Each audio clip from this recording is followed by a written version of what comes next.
प्रिय विद्यार्थियों, कैसे हैं आप लोग। आज की इस वीडियो में हम क्लास 12 फिजिक्स चैप्टर 2 स्थिर वैद्युत विभव तथा धारिता चैप्टर का मोस्ट इंपोर्टेंट टॉपिक को पढ़ने वाले हैं। दोस्तों, आज की इस वीडियो में पढ़ेंगे कि संधारित्रों का संयोजन किस प्रकार से होता है। आज के इस वीडियो में हम समांतर क्रम संयोजन और श्रेणी क्रम संयोजन दोनों को पढ़ेंगे। इसके सूत्र का निगमन करेंगे बहुत ही सरल तरीके से। तो बहुत ही इंपॉर्टेंट टॉपिक है, बोर्ड एग्जाम में हर साल पूछा जाता है, बहुत ही इंपॉर्टेंट है।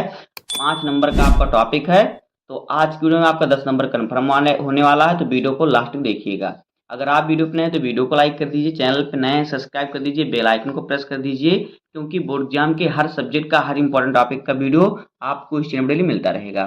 तो यह वीडियो देखने के बाद आपको पता चलेगा कि आपको कहाँ पे में नोट कैसे बनाना है और कैसे आपको लिखना है बोर्ड एग्जाम में। तो देखिए, संधारित्रों का संयोजन। तो देखिए, पहले हम देखते हैं श्रेणी क्रम संयोजन क्या होता है। तो देखिए, श्रेणी क्रम संयोजन क्या होता है। ये जो हमारा है, ये श्रेणी क्रम संयोजन का चित्र है। तो देखिए क्या होता है श्रेणी क्रम संयोजन। पहले इसको हम पढ़ते हैं, फिर इसको हम आपको समझाते हैं। देखिए, इस प्रकार के संयोजन में प्रत्येक संधारित्र का दूसरा प्लेट अगले संधारित्र के पहले प्लेट से जुड़ा होता है।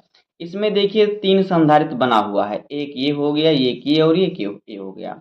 तो पहले संधारित्र का जो दूसरा प्लेट है, ये दूसरे संधारित्र के पहले प्लेट से जुड़ा होता है।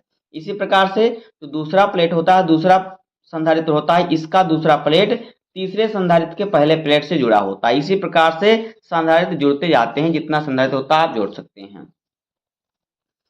इस प्रकार के संयोजन में प्रत्येक संधारित्र को आवेश समान मिलता है।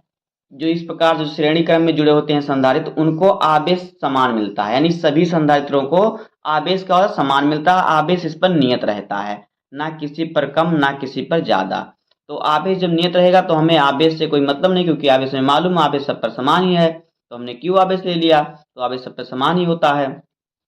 परंतु वोल्टेज भिन्न भिन्न होता है, लेकिन इनका जो विभव होता है वो भिन्न भिन्न होता है। पहले में हमें माना V1 विभव है, दूसरे में V2 और तीसरे में V3 माना। तो इसमें क्या होता है, देखिए यहाँ से धारा प्रवाहित करते हैं, तो यहाँ पे देखिए इसके बाहर क्या होता है, ऋण आवेश आ जाता है और यहाँ पे धन आवेश हो जाता है। और इस आवेश के कारण इस वाले प्लेट पर क्या होता है, इसका विपरीत आवेश उत्पन्न हो जाता है। तो बाहर यहाँ पे अंदर इसके ऋणावेशित उत्पन्न होगा, तो बाहर इसका धनावेशित होगा। इसी प्रकार से जो होता है श्रेणी दर श्रेणी आपकी चलती रहती है, श्रेणी क्रम में जुड़े होते हैं। लास्ट में देखिए एक तार जो होता है पृथ्वी से जोड़ दिया जाता है, जो यहाँ से जो होती जो प्लस आवेश होता है वो पृथ्वी में चला जाता है। तो ये होता है श्रेणी क्रम संयोजन। तो देखिए इसका सूत्र आपको कैसे निगमन करना है, श्रेणी क्रम संयोजन का सूत्र। तो देखिए कैसे आपको इसका सूत्र लिखना है। देखिए हम बहुत सरल तरीके से इस सूत्र का निगमन करेंगे। तो चित्र को थोड़ा साइड करते हैं, फिर इसको आपको बताते हैं अच्छे तरीके से। तो देखिए इसमें क्या करेंगे हम, देखिए हमारा कितना है, हमारा 3, इसमें 3 जो है संधारित्र है, 1 2 3, यानी C1 C2 C3, ये हमारा 3 संधारित्र जुड़ा हुआ है। तो हम लिखेंगे कि माना 3 संधारित्र, यहाँ पे लिखेंगे माना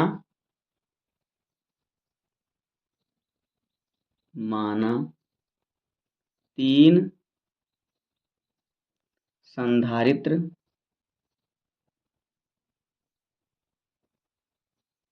जिसकी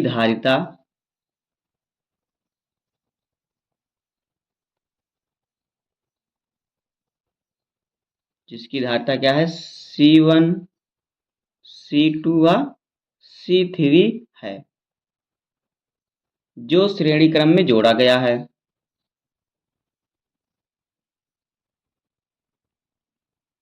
जो श्रेणी क्रम में जोड़ा गया है।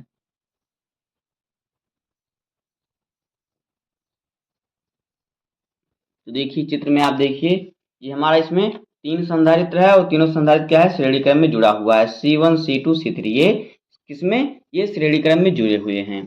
तब देखिए इन पर जो विभव है, देखिए विभव इस पर क्या है, इस पर आवेश समान है, सब पर आवेश समान है, लेकिन विभव इस पर भिन्न है। तो इसमें हमें जो चीज समान रहता है उसे हमें नहीं ज्ञात करना रहता, जो चीज अलग रहता है उसे हमें ज्ञात करना होता है।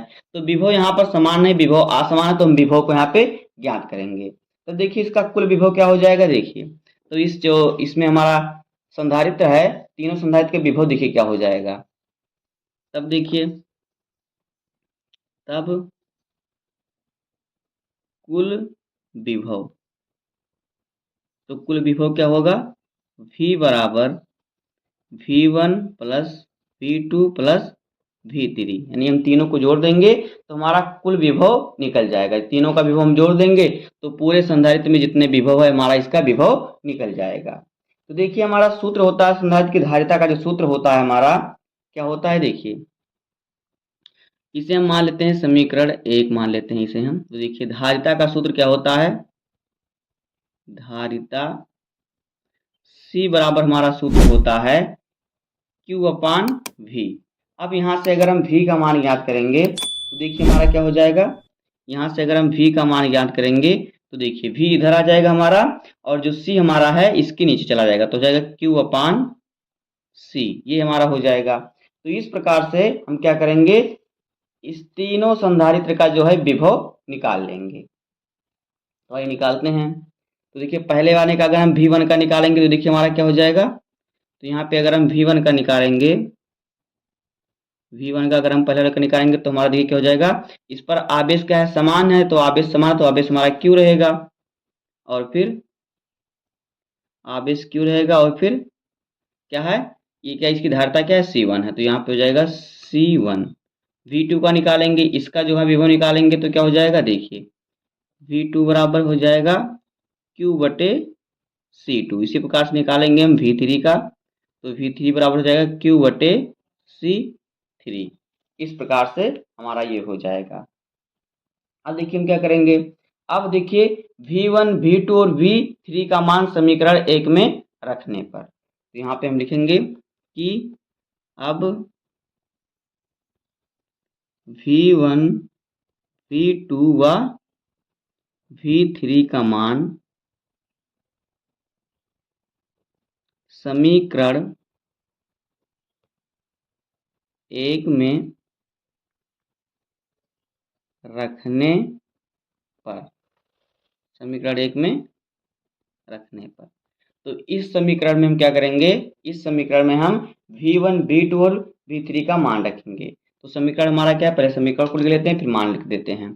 तो समीकरण हमारा है V बराबर V1 plus V2 plus V3, ये हमारा समीकरण है। तो यहाँ पे हम मान रख देंगे तीनों का। तो V बराबर हमारा हो जाएगा, V1 का मान कितना है, Q बटे C1, Q बटे C1 प्लस V2 का मान क्या है, Q बटे C2, Q बटे C2 प्लस V3 का मान कितना है, Q बटे C3, तो Q बटे C3, ये हमारा हो जाएगा। अब देखिए V बराबर हमारा सूत्र क्या होता है, V बराबर सूत्र होता है Q बटे C, यानी आवेश बटे धारिता। तो यहाँ पे देखिए हम C, इसको V बराबर हमारा क्या होता है, Q, C बराबर हमारा होता है Q अपान V, यानी धारिता बराबर आवेश बटे विभव। तो अगर हम यहाँ पे धारिता का मान निकालेंगे, C बराबर हम निकालें तो हमारा क्या हो जाएगा, C बराबर हमारा Q बटे V, यानी आवेश बटे विभव। अगर हम V का मान यहाँ से निकालेंगे तो आवेश बटे धारिता हो जाएगा। तो V के स्थान पर हम Q बटे C रख सकते हैं, तो इस V की जगह पर हम Q बटे C रखेंगे। तो यहाँ पे हमारा हो जाएगा Q बटे C बराबर Q बटे C1 प्लस Q बटे C2 प्लस Q बटे C3। अब देखिए इसमें हमारा कॉमन क्या है, तो इसमें देखिए Q हमारा सब में कॉमन है, तो यहाँ पे ये हमारा हो जाएगा Q बटे C बराबर, यहाँ पे हम Q कॉमन लेंगे तो ये हमारा बचेगा 1 बटे C1 प्लस 1 बटे C2 प्लस 1 बटे C3। अब यहाँ से Q जो है हमारा कैंसिल हो जाएगा, तो यहाँ पे जो हमारा बचेगा C बराबर 1 बटे C बराबर 1 बटे C1 प्लस 1 बटे C2 प्लस 1 बटे C3, ये हमारा सूत्र बचेगा। अब आप चाहें तो इसको डैश डैश करके यहाँ पे लिख सकते हैं 1 बटे Cn, यानी कि संधारित्रों की संख्या, जितना संख्या होगा उतनी धारिता होगी। तो इसी प्रकार से आप इसको आगे बढ़ा के ले जा सकते हैं। ये होगा सूत्र किसका, श्रेणी क्रम संयोजन, संधारित्र का श्रेणी क्रम संयोजन का सूत्र जो हमारा हो जाएगा, ये हो जाएगा सूत्र। अब इसके बाद हम क्या करेंगे, इसके बाद हम समांतर क्रम संयोजन को पढ़ लेंगे। तो एक बार देखिए चित्र ये हमारा इसका चित्र भी बना लीजिएगा आप, इसका स्क्रीनशॉट भी लेते चलिए सब। अब देखिए हम पढ़ेंगे संधारित्रों का समांतर क्रम संयोजन। तो देखिए समांतर क्रम संयोजन क्या होता है, ये जो होता है समांतर क्रम संयोजन का चित्र होता है।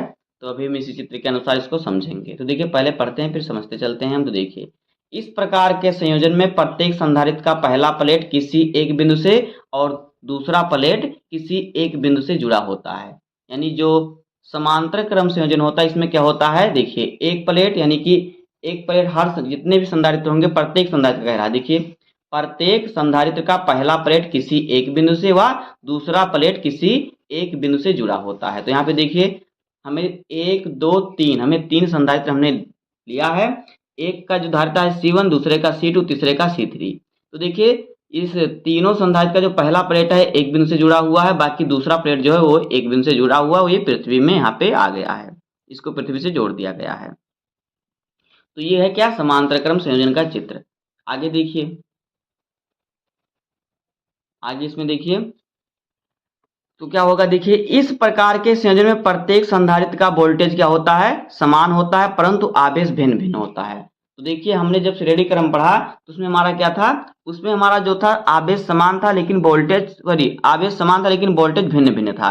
लेकिन समांतर क्रम संयोजन में क्या होता है, वोल्टेज समान होता है लेकिन आवेश भिन्न भिन्न होता है। तो यहाँ पे देखिए इसमें क्या है, इसमें जो वोल्टेज है वो समान है, यानी सब पर विभव जो है, तीनों पर विभव V विभव है, लेकिन इस पर जो आवेश है तीनों पर अलग अलग आवेश है। पहले पर Q1, दूसरे पर Q2, तीसरे पर Q3 आवेश है। तब देखिए इसका हम सूत्र कैसे प्राप्त करेंगे। तो देखिए चित्र को थोड़ा साइड में करते हैं, फिर हम इसको सूत्र आपका निगमन करके आपको बताते हैं कि कैसे आपको इसका सूत्र निगमन करना है। तो देखिए हम क्या लिखेंगे कि माना तीन संधारित्र जो हैं जिसकी धारिता क्या है C1, C2 और C3 है, जो समांतर क्रम में जुड़े हुए हैं। तो यहाँ पे हम लिखेंगे, देखिए माना कि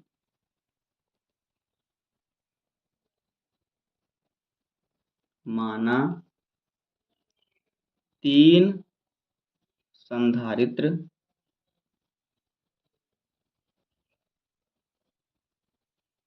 जिसकी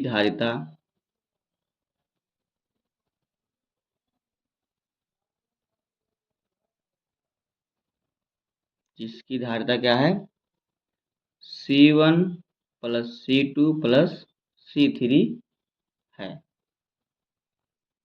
यहाँ पे आप कॉमन लगा सकते हैं कि C1, C2 व C3 है, इतना आप लिख सकते हैं, जो समांतर क्रम में जुड़े हैं, जो समांतर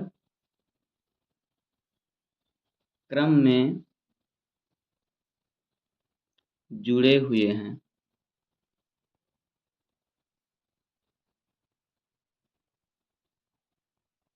तब देखिए तब इस पर कुल आवेश कितना हो जाए, क्योंकि हमें विभव तो ज्ञात नहीं करना है, विभव क्योंकि सब पर विभव समान है तो विभव से हमें कोई मतलब है नहीं, यहाँ पे विभव में ज्ञात नहीं करना है, इस पर आवेश भिन्न भिन्न है, तो तीनों पर हमें आवेश ज्ञात कर लेना है। तब देखिए तब इस पर कुल आवेश क्या होगा, तब कुल आवेश, तब देखिए इस पर कुल आवेश जो हो जाएगा Q बराबर क्या हो जाएगा, देखिए Q1 plus Q2 plus Q3। तो इस प्रकार से इसका कुल आवेश जो हो जाएगा Q1, Q2, Q3 को हमने आपस में क्या किया, जोड़ दिया, तो इस पर ये तीनों इस पे कुल आवेश हो गए। अब देखिए हमारा जो सूत्र होता है, धारिता का सूत्र जो होता है, देखिए क्या होता है, धारिता का सूत्र होता है, इसको मानते हैं समीकरण 1। तो धारिता का जो सूत्र होता है देखिए धारिता बराबर सूत्र हमारा होता है, क्या होता है, C बराबर Q अपान V, यानी कि आवेश बटे विभव। तो यहाँ से अगर हम Q का मान ज्ञात करेंगे तो Q बराबर जो हमारा हो जाएगा वो क्या हो जाएगा, ये हमारा हो जाएगा C इंटू V, यानी कि धारिता गुणे विभव, ये हमारा हो जाएगा। तब देखिए अब हम क्या करेंगे, इन तीनों पर हम जितने अलग अलग इसका क्या जो है आवेश ज्ञात कर लेंगे। तो इसका हम आवेश ज्ञात करते हैं। देखिए हमारा Q1 का आवेश क्या हो जाएगा, देखिए Q1 का आवेश जो हो जाएगा यहाँ पे Q1 बराबर क्या हो जाएगा C1 इंटू में V, ये हो जाएगा हमारा पहले वाले का, इस संधारित्र का पहले संधारित्र का इसी प्रकार से दूसरे का ज्ञात करेंगे, इसी प्रकार से तीसरे का ज्ञात करेंगे। और दूसरे वाले का हो जाएगा यानी Q2 का, इस पर क्या, इसका आवेश क्या हो जाएगा, तो हो जाएगा यहाँ पे C2 गुणे V। इसी प्रकार से हो जाएगा तीसरा Q3 बराबर C3 और गुणे में V। तो ये तीनों इस पर आवेश हो जाएगा। अब देखिए, अब यहाँ से हम क्या करेंगे, Q1 Q2 Q3 का मान समीकरण 1 में हम रख देंगे। तो यहाँ पे हम लिखेंगे कि, देखिए यहाँ पे हम लिखेंगे कि तब Q1 Q2 व Q3 का मान समीकरण 1 में रखने पर, तो देखिए जब हम समीकरण 1 में रखेंगे तो हमारा क्या हो जाएगा, यहाँ पे देखिए समीकरण हमारा क्या है, देखिए हमारा समीकरण है ये है Q1 बराबर Q1 Q2 प्लस Q3। तो समीकरण पहले हम लिख लेते हैं फिर मान रखते हैं। तो समीकरण जो हमारा है वो क्या है, Q बराबर Q1 plus Q2 plus Q3, ये हमारा जो है समीकरण है। तो यहाँ पे हम मान रख देंगे।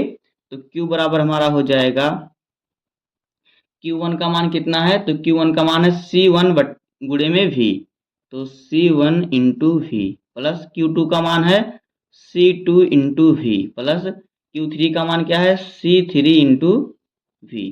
ये हमारा इसका मान हो गया। अब देखिए यहाँ पर हमें कॉमन क्या दिख रहा है, यहाँ पे हमें कॉमन दिख रहा है सब में V, और Q बराबर क्या हमारा होता है CV, यानी कि धारिता गुणे विभव। तो Q की जगह पर हम धारिता गुणे विभव लिख सकते हैं। तो यहाँ पे हमारा हो जाएगा, ये हम Q की जगह पर ये मान रखेंगे। तो CV बराबर क्या हो जाएगा, देखिए यहाँ पे हमारा V तीनों में कॉमन है तो V को हम कॉमन ले लेंगे। तो हो जाएगा V बराबर C1 C2 प्लस C3।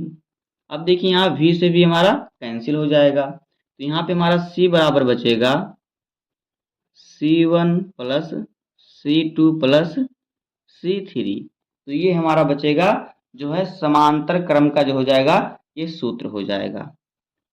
समांतर क्रम संधारित्र का जो हो जाएगा सूत्र ये हो जाएगा धारिता का, C बराबर C1 C2 प्लस C3। दोस्तों इस प्रकार से श्रेणी क्रम समांतर क्रम संयोजन का सूत्र हो जाएगा, और इसी प्रकार से आपको इसको सॉल्व करना है, इसी प्रकार से आपको अपनी कॉपी में नोट बनाना है। तो उम्मीद करता हूं कि आपको वीडियो पसंद आया होगा। अगर आपको वीडियो पसंद आए तो वीडियो को लाइक कर दीजिए, और चैनल पर नए हैं सब्सक्राइब कर दीजिए, बेल आइकन को प्रेस कर दीजिए, क्योंकि बोर्ड एग्जाम के हर सब्जेक्ट का हर इंपॉर्टेंट टॉपिक का वीडियो आपको इस चैनल डेली मिलता रहेगा। तो ये देखिए चित्र है, इसी प्रकार से आप चित्र भी बना लीजिएगा। तो मिलते हैं किसी नेक्स्ट वीडियो में, तब तक के लिए धन्यवाद, जय हिंद।